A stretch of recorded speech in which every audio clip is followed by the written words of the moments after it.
Madame, Monsieur, bonsoir et bienvenue au 19h de ce 12 mars à la une de l'actualité. Le président de la République a reçu son homologue ougandais avec qui il a présidé une cérémonie de signature de 2 accords et 5 mémorandums d'entente dans plusieurs domaines.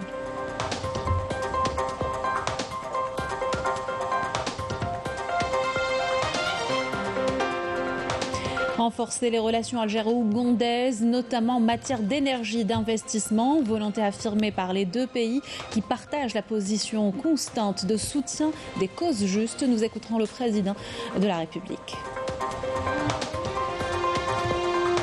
L'Algérie se lance dans l'économie circulaire à travers notamment le recyclage de différents déchets ménagers tels que le carton ou le plastique. Illustration ce soir au centre d'enfouissement technique de Boumates.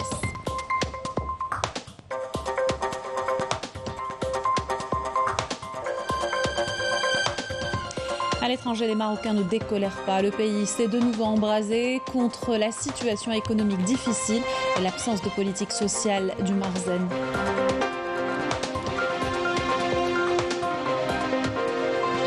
En sport, 6e étape du Tour d'Algérie de cyclisme remportée par l'Algérien Nessim Saïdi sur une distance de 129,4 km. Nous ferons le point avec notre envoyé spécial. Heureuse de vous retrouver. Je vous disais en titre, le président de la République a reçu son homologue ougandais au siège de la présidence de la République.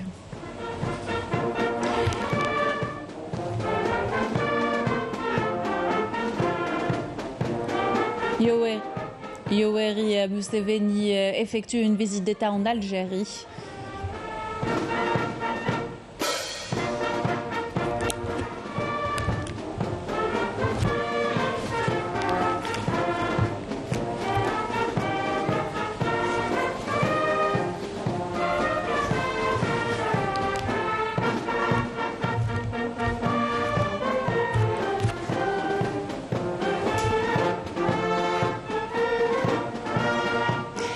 Après le salut au drapeau, le président ougandais a passé en revue un détachement de la garde républicaine qui lui a rendu les honneurs avant de saluer le président de la République et de poser avec lui devant la presse nationale et étrangère.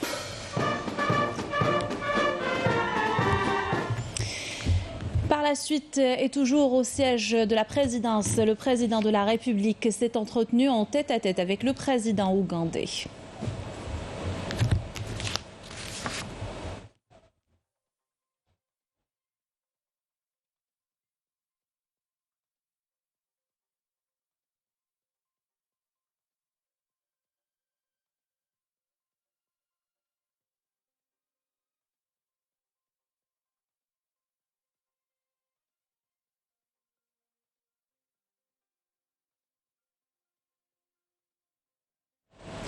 Et les entretiens se sont élargis par la suite aux délégations des deux pays dirigées par le président de la République et son homologue ougandais.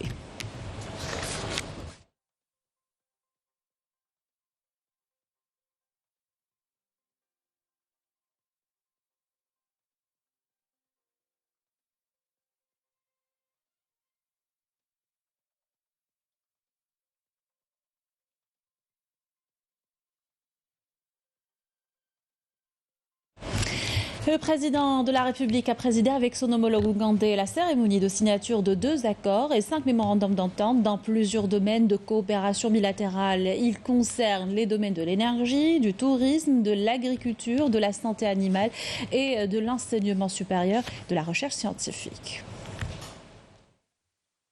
أولاً مذكرة تفاهم بين سوناتراك وأوغندا أويل كومباني ليميتد الموقعون عن الجانب الجزائري السيد توفيق حكار الرئيس المدير العام لمجمع سوناتراك، عن الجانب الأوغندي المهندس الدكتور مايكل نكامبو موغيروا المدير العام للشركة القابضة مصفات أوغندا. ثانياً مذكرة تفاهم بخصوص التعاون في المجال السياحي. الموقعون عن الجانب الجزائري السيد ياسين حمادي وزير السياحة والصناعة التقليدية، عن الجانب الأوغندي السيد جون موليمبا نائب وزير الشؤون الخارجية.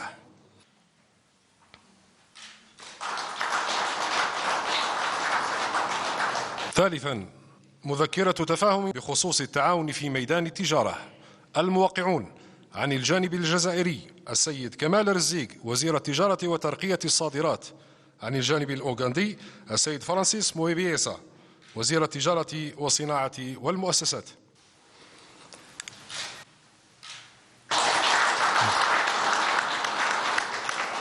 رابعا، اتفاق في مجال الفلاحة. الموقعون عن الجانب الجزائري السيد محمد عبد الحفيظ هني وزير الفلاحة والتنمية الريفية. عن الجانب الأوغندي السيد فرانكي توموبيازي وزير الفلاحة والصناعة الحيوانية والصيد البحري.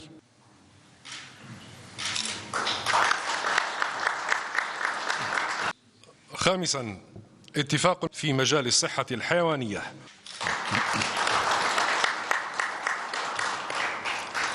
سادسا، مذكرة تفاهم بخصوص التعاون في مجال البحث العلمي والتعليم العالي.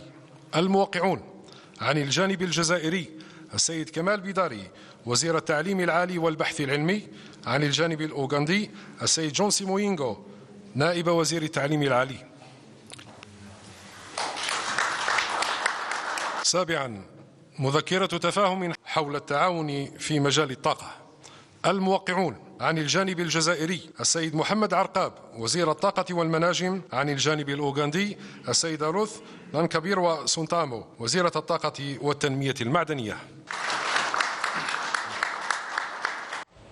Et lors d'une conférence de presse conjointe animée avec son homologue ougandais, le président de la République a salué les positions constantes de la République de l'Ouganda dans le soutien de la lutte contre la colonisation au Sahara occidental et le droit du peuple palestinien à l'instauration d'un État indépendant.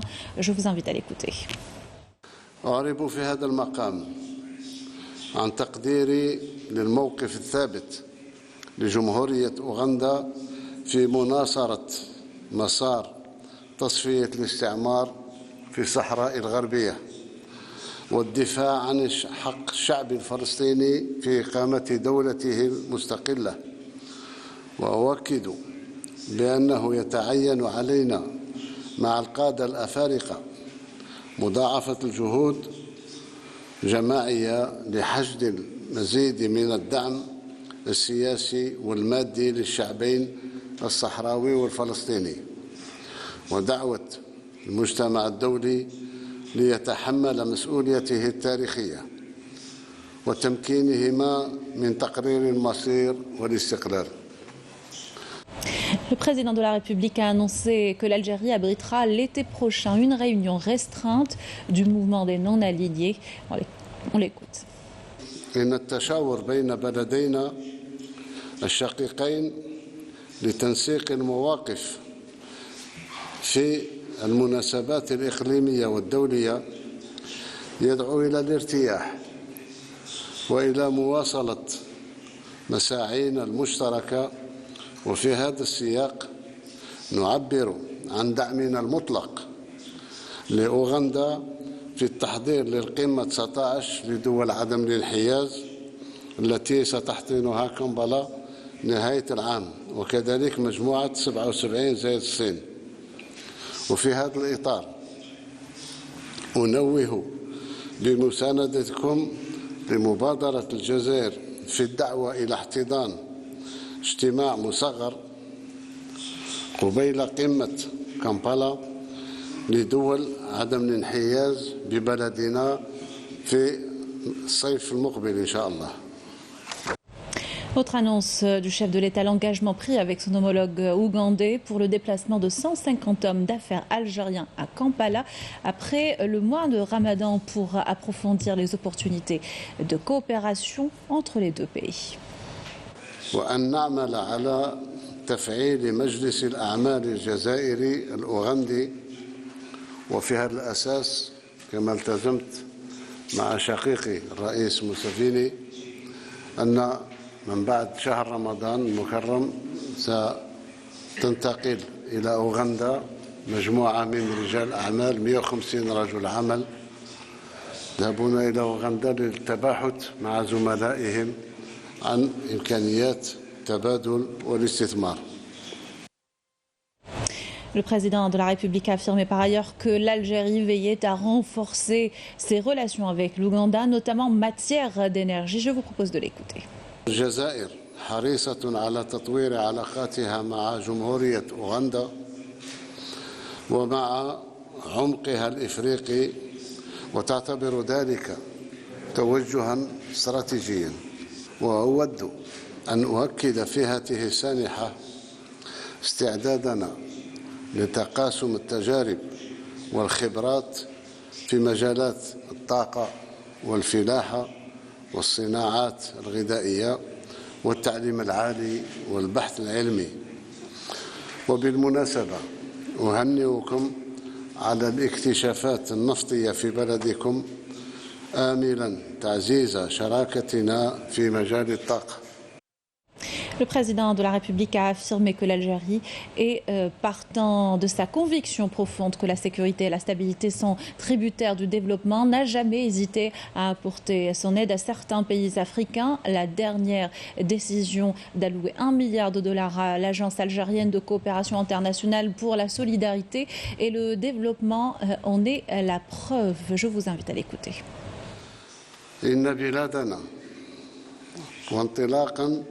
من قناعتها بارتباط الأمن والاستقرار بالتنمية، لم تتردد في تقديم العون لبعض بلدان القارة عبر المساعدات التقنية واللوجستية والبرامج التنموية. ومن هذا المنظور قررت مؤخرا تخصيص $1 مليار لصالح الوكالة الجزائرية للتعاون الدولي من أجل التضامن والتنمية، تعبيرا عن روح التضامن مع الأشقاء في قارتنا. Un avis partagé par le président ougandais qui a mis en avant l'importance de développer la zone de libre-échange africaine, l'ECAF, ce qui nécessite l'instauration de la paix et de la sécurité dans le continent. Il a par ailleurs salué les avancées réalisées par l'Algérie en matière d'infrastructures de base et de lancement d'une multitude de projets structurants. Donc on a eu des discussions avec son Excellence. Nous avons mis l'accent durant la discussion sur la question de la paix en Afrique. Donc après la paix, vous avez besoin d'une infrastructure. Et comme l'Algérie a beaucoup avancé dans ce secteur en construisant des infrastructures, des liens de communication à travers le Sahara vers l'Afrique de l'Ouest, c'est une contribution très positive. Et j'espère que le système de train sera construit entre l'Afrique du Nord et entre le Maghreb et l'Afrique de l'Ouest, car ça va faciliter le commerce entre ces pays. Mais nous allons continuer et nous avons eu les mêmes idées avec l'Algérie, les mêmes points de vue. Le président ougandais est revenu également sur les domaines de coopération entre les deux pays en précisant que l'Algérie est un partenaire fiable. Je vous invite à l'écouter. Nous avons donc un partenaire fiable en Algérie qui va importer le café. Vous savez que l'Ouganda est un grand producteur de café. Nous produisons aussi du thé. Donc on peut aussi importer des produits de l'Algérie, tels que les produits pétroliers, les produits pétrochimiques. Et nous souhaiterions que l'Algérie investisse aussi dans les raffineries pétrolières. Nous avons découvert quelques puits de pétrole. On voudrait donc installer des raffineries. Le président ougandais a tenu à remercier le président de la République pour les discussions productives qu'ils ont eues. Il a également rappelé l'expérience algérienne en matière de lutte antiterroriste. On l'écoute. Les discussions que nous avons eues ont été très productives. Nous avons parlé aussi des bourses d'études. Et nous avons parlé de la coopération dans d'autres domaines tels que la lutte antiterroriste, sachant que l'Algérie a une grande expérience dans ce domaine. Des entretiens bilatéraux également entre les délégations des deux pays. Les ministres de l'énergie, du commerce, de l'industrie, entre autres, ont discuté avec leurs homologues ougandais des moyens de renforcer la coopération entre les deux pays. Le point par Yamina Saïdji. Dans le cadre du développement de la coopération algéro-ougandaise, le ministre de l'Énergie et des Mines, Mohamed Arkab, s'est entretenu avec son homologue ougandaise, Ruth Nankambirwa, autour des voies de coopération entre les deux pays dans le domaine de l'énergie. Par ailleurs, le ministre du Commerce et de la Promotion des Exportations, Kamel Erzig, et le ministre de l'Industrie, Ahmed Zardar, ont discuté des opportunités d'investissement avec le ministre ougandais du Commerce et de l'Industrie, Francis Mwebesa. De son côté, le ministre de l'Enseignement supérieur et de la Recherche scientifique, Kamel Bedari, s'est entretenu avec le vice-ministre ougandais en charge de l'éducation et des sports, Chrysostom Mwingo, sur les domaines de coopération possibles. Le ministre de l'Agriculture et du Développement rural, Mohamed Abdelhafid Henni, et le ministre du Tourisme et de l'Artisanat, Yassine Hammadi, ont eu des entretiens avec le ministre de l'Agriculture et de la Pêche ougandais, Frank Tumbaywazi, autour des opportunités de collaboration et de partenariat entre Alger et Kampala. Toujours dans le cadre du renforcement des relations bilatérales, le secrétaire général du ministère des Affaires étrangères et de la communauté algérienne à l'étranger, Amar Bellani, a eu des entretiens avec le vice-ministre ougandais chargé de la coopération régionale, John Mulimba. À la résidence d'État de Zeralda, le président ougandais Yoweri Museveni a reçu le président du Conseil de la Nation, Salah Goudjil, qui lui a rendu une visite de courtoisie.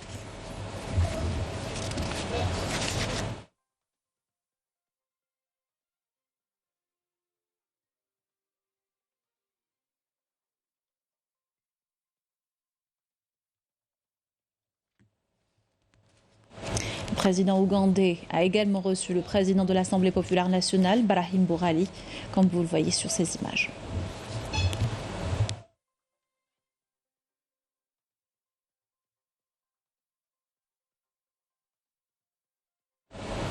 Le président ougandais a par ailleurs reçu le Premier ministre Ayman Ben Abdelrahman, qui lui a également rendu une visite de courtoisie dans la journée.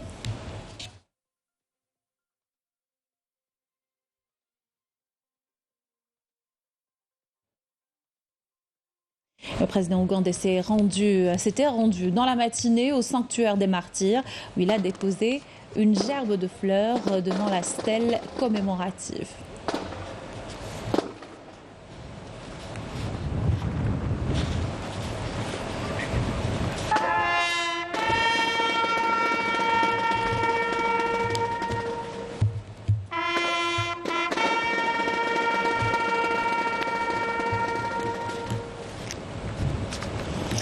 Il a observé une minute de silence à la mémoire des martyrs de la guerre de libération nationale.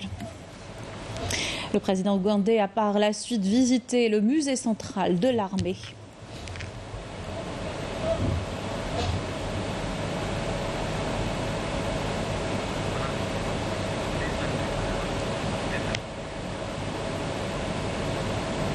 Où il a reçu des explications détaillées sur les différentes étapes de l'histoire de l'Algérie.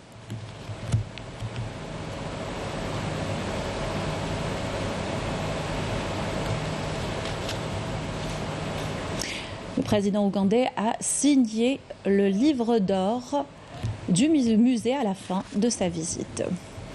L'Algérie débute dans le domaine de l'économie circulaire. Un potentiel énorme existe au vu des activités générées par le recyclage, entre autres de différents déchets ménagers. Le carton, le plastique ou encore les pneus, pour ne citer que ces exemples.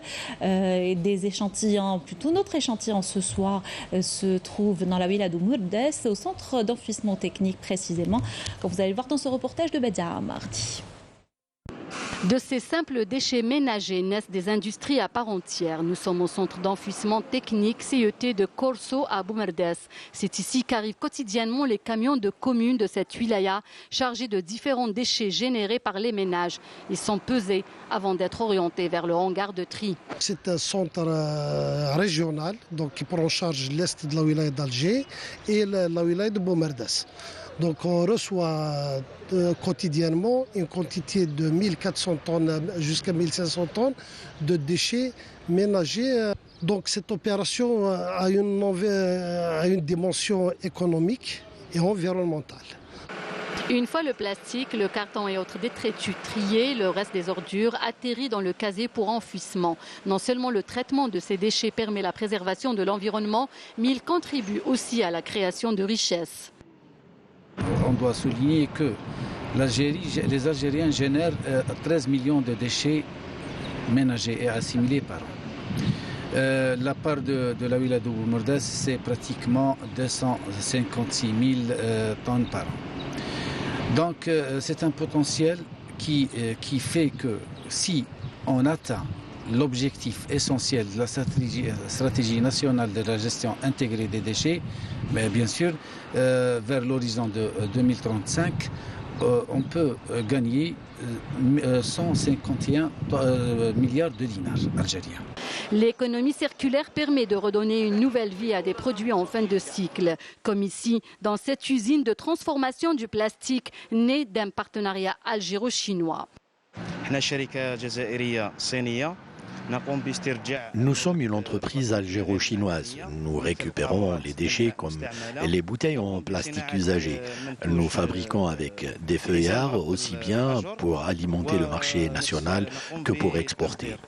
Dans cette usine située à Khmis el-Khachna, des lots de plastique arrivent du CET de Corso, mais aussi de collecteurs de bouteilles en plastique. Elles sont triées avant d'être lavées et découpées en petits dés. Cette matière première sert à fabriquer des feuillards en polypropylène.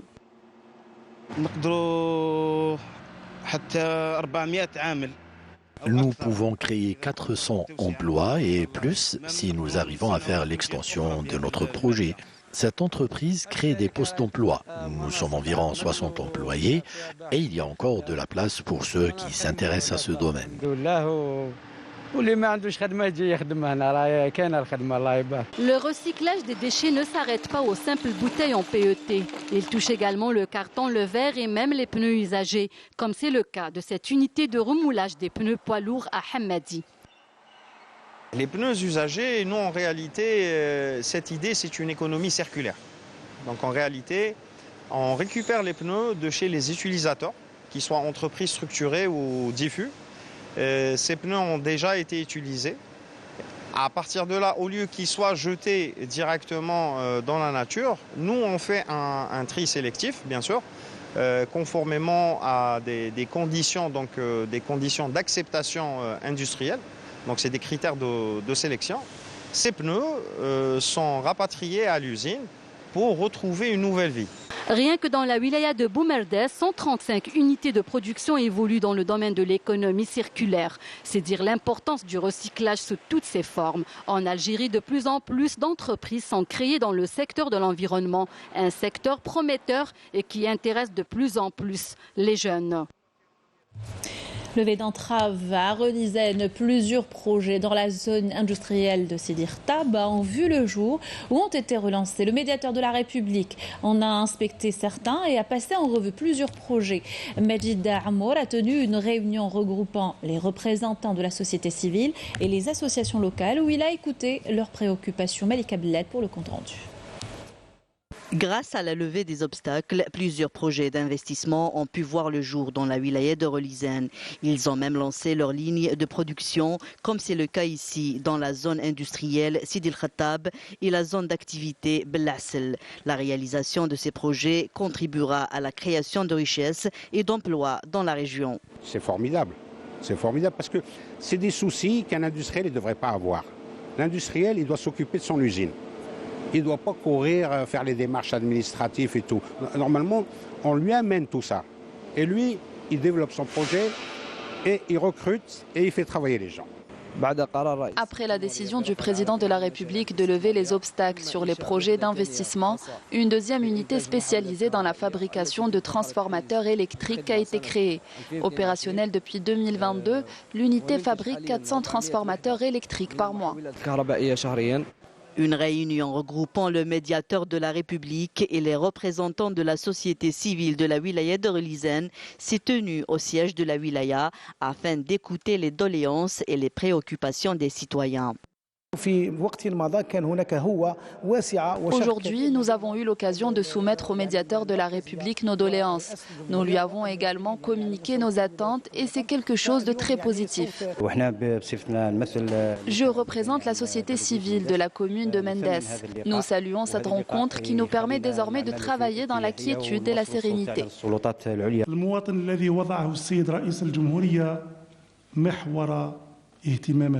Le président de la République a mis le citoyen au centre de ses préoccupations. Il ne manque aucune occasion pour rappeler la nécessité d'une meilleure prise en charge des préoccupations des citoyens, conformément à ses 54 engagements et parmi ces engagements, mettre fin aux écarts de développement, offrir un meilleur service aux citoyens et assurer une égalité dans l'octroi des services au niveau de tout le territoire national.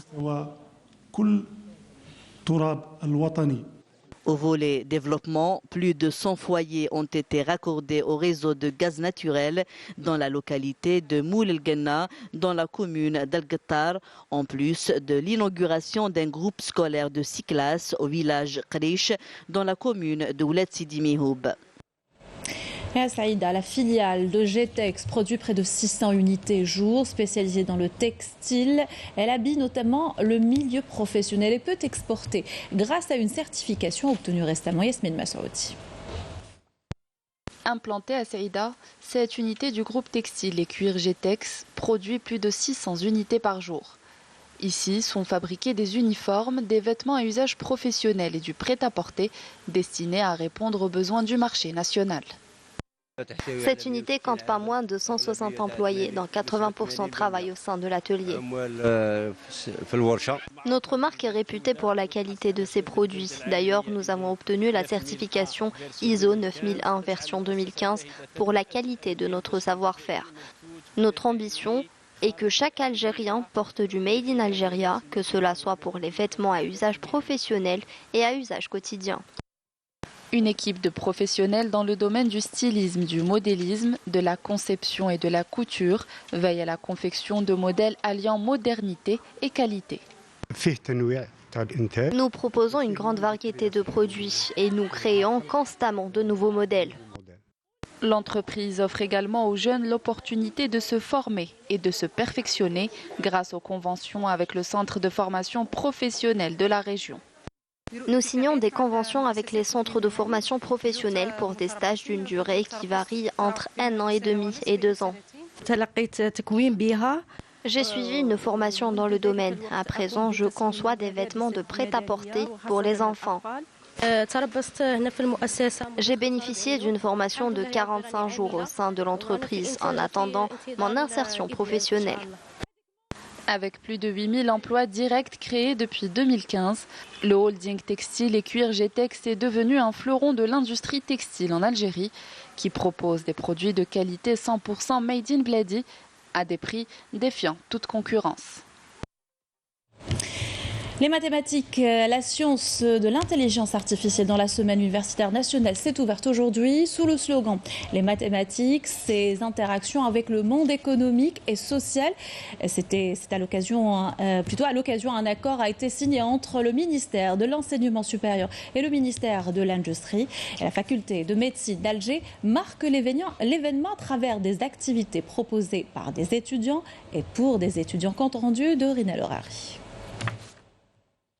Jouant un rôle majeur dans différents domaines, les mathématiques constituent la base de toutes les sciences, classiques ou nouvelles, telles que l'intelligence artificielle ou la robotique. Et afin de célébrer la pertinence intemporelle de cette matière, l'UNESCO a proclamé le 14 mars, ou le Pi Day, comme journée internationale des mathématiques en 2019. L'Algérie accorde elle aussi une grande importance au Pi Day en organisant la semaine universitaire des mathématiques qui s'est ouverte aujourd'hui à la faculté de médecine à l'université d'Alger 1, placée sous le slogan « Les mathématiques et leur interaction avec le monde socio-économique » visant à vulgariser l'importance de cette discipline et sa grande contribution au développement durable. Les mathématiques interviennent depuis longtemps dans le développement de toutes ces activités qui sont essentielles pour le développement du pays. Maintenant, à travers cette journée mondiale des mathématiques et surtout cette semaine universitaire des mathématiques. Le but, c'est de faire une vulgarisation des maths. L'Algérie accorde elle aussi un grand intérêt à cette science fondamentale. Et cette semaine est l'opportunité de sensibiliser étudiants et enseignants-chercheurs quant au rôle essentiel qu'elle joue dans le développement socio-économique de notre pays. Lors de la cérémonie d'ouverture, une convention de partenariat a également été signée entre l'École nationale supérieure de mathématiques et le ministère de l'Industrie pour permettre aux étudiants de bénéficier de formations spécialisées. Cette convention va permettre au secteur de l'industrie d'épuiser les méthodes de travail les plus innovantes et aussi les raccourcis technologiques les plus possibles afin de permettre donc la mise sur le marché de produits de qualité et aussi de produits innovants. Plusieurs clubs scientifiques de différentes universités algériennes étaient présents, exposant leur invention. Comme notre devise le dit, les mathématiques dans la vraie vie et pas seulement dans la théorie. Ce que nous montrons, c'est des graphes, des théorèmes, des logarithmes, plein de choses qui montrent que les mathématiques ne sont pas seulement utilisées dans les calculs ou les chiffres ou les nombres seulement, mais plutôt dans la vie réelle. On est dans les sociétés, à la maison. Les mathématiques ont révolutionné le monde et changé le cours de l'histoire. Le 14 mars est une occasion de revenir sur cette matière importante dans la vie de tous les jours et primordiale pour le développement des innovations technologiques que l'Algérie place parmi ses priorités. À l'étranger, les Marocains ne décolèrent pas. Le pays s'est de nouveau embrasé contre la situation économique difficile et l'absence de politique sociale. Le Marzen fait la sourde oreille face aux manifestations quotidiennes qui dénoncent notamment une hausse vertigineuse des prix des denrées alimentaires et du carburant. Yamina Saïdi. Au Maroc, la colère et l'indignation ont atteint leur paroxysme. Dégradation du pouvoir d'achat, cherté de la vie, chômage, l'injustice dont sont victimes les Marocains et la précarité dans laquelle ils vivent les poussent à investir la rue et à dénoncer une situation devenue insoutenable. Malgré ces cris de détresse, la situation des Marocains ne cesse de se détériorer. Ces derniers pointent du doigt le Marzen, tenu pour responsable de la dégradation de la situation sociale et économique de leur pays. Les employés de la coopérative Copag, située à Itazez, au sud-ouest du Maroc, ont lancé une grève de la faim d'une durée illimitée pour dénoncer leur situation socio-professionnelle. Les mouvements de protestation ne cessent de gagner du terrain. Les Marocains se disent engagés dans leur combat pour la dignité, condamnant ce qu'ils qualifient d'actes de mépris envers les doléances légitimes d'un peuple lésé dans ses droits les plus élémentaires. En sport, 6e étape du Tour d'Algérie de cyclisme ce matin. De la wilaya de Sétif, les coureurs ont rejoint Constantine sur une distance de 129 km. C'est Nassim Saïdi qui remporte cette étape, signant ainsi la 4e victoire d'un coureur algérien du Tour. Les détails avec notre envoyé spécial Sid Ahmed Bouaraïb. La course était tactique et rapide dès le début. La moyenne de vitesse lors des 50 premiers kilomètres était de 55 km/h.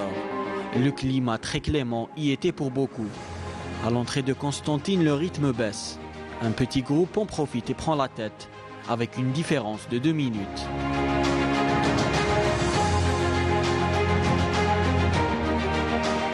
L'Algérien Nassim Saïdi du club Madar et 5 autres cyclistes imposent un rythme élevé aux autres et accentuent l'écart encore plus. Saïdi réussit à faire la différence dans les derniers mètres et remporte l'étape en 2h40 minutes 39 secondes et enfile le maillot vert.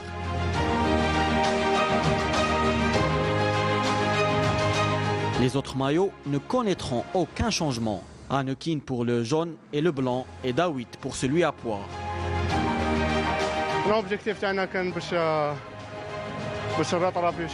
Notre objectif était de réduire l'écart au classement général, car hier, nous avons perdu beaucoup de temps. Mon équipe et moi avons fait une belle course que j'ai terminée avec un sprint.